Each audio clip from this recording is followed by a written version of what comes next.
In Pakistan, internet disruptions have caused widespread frustration, leading to speculation of government interference. However, State Minister for IT and Telecommunications Shahza Fatma Khwaja has denied any state involvement in slowing down or shutting down the internet.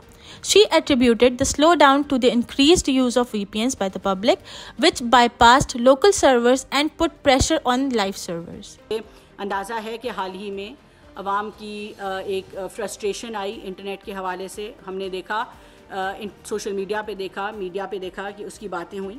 मैं सिर्फ कुछ चीज़ों की यकीन दहानी ये कराना चाहूँगी कि इंटरनेट को ना किसी भी सरकारी तौर पे बंद किया गया और ना ही इंटरनेट को किसी भी लेवल पे स्लो डाउन कराया गया। ये जो खबर फैली कि इंटरनेट को थ्रॉटल किया जा रहा है, ये सरासर गलत खबर थी। Meanwhile, Punjab's government has announced a subsidy of ₹14 per unit for electricity consumers using up to 500 units, aimed at elevating the financial burden on the public amid rising electricity costs. The subsidy, which will be funded through the province's budget, is part of an effort led by PMLN's Nawaz Sharif to provide relief to citizens. Information Minister Maryam Aurangzeb clarified that the relief was funded by reducing expenditures in other areas and called on other provinces to follow suit.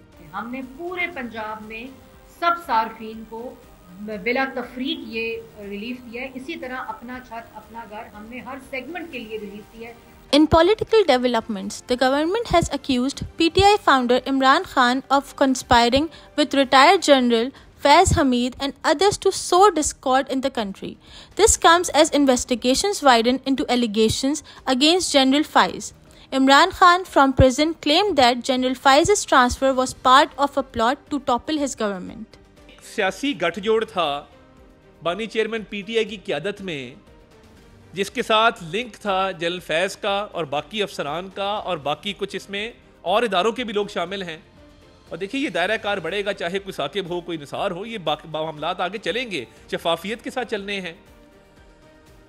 As political tension escalates, PMLN has indicated that it will no longer pursue talks with PTI unless approached with seriousness, emphasizing the need for dialogue among political entities rather than with the military. In a dire update from Gaza, the UN Agency for Palestinian Refugees has reiterated its urgent call for a ceasefire, highlighting the desperate situation on the ground. The agency reported that there is no longer any safe space left for people to take refuge, as thousands continue to be displaced with nowhere safe to go. Following new evacuation orders issued by Israeli authorities on Saturday, families in Maghazi were forced to flee yet again. The UN stresses that Gaza urgently needs a ceasefire to prevent further humanitarian disaster.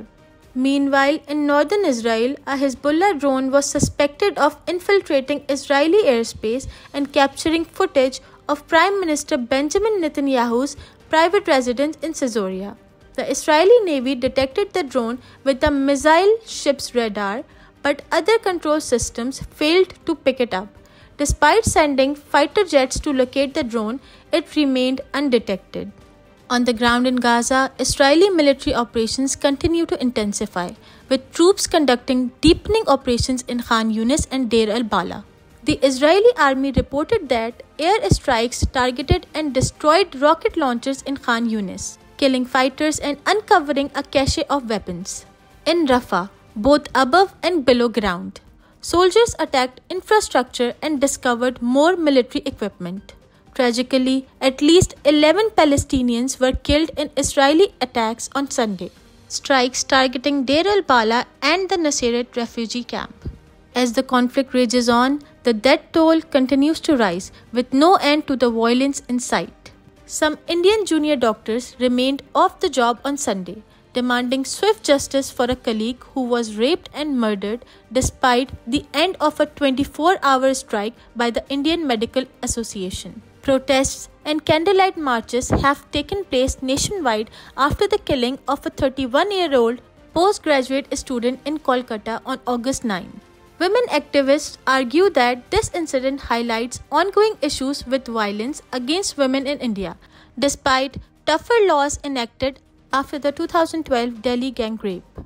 The Indian Medical Association has urged Prime Minister Narendra Modi to ensure better security for hospital staff, citing that 60% of India's doctors are women. In Gujarat, over 6,000 trainee doctors continued their strike for a third day, limiting services to emergencies only. The government has urged doctors to resume work amid rising dengue and malaria cases while setting up a committee to improve protection. Meanwhile, police have banned gatherings around RG Kar Hospital in Kolkata to maintain peace.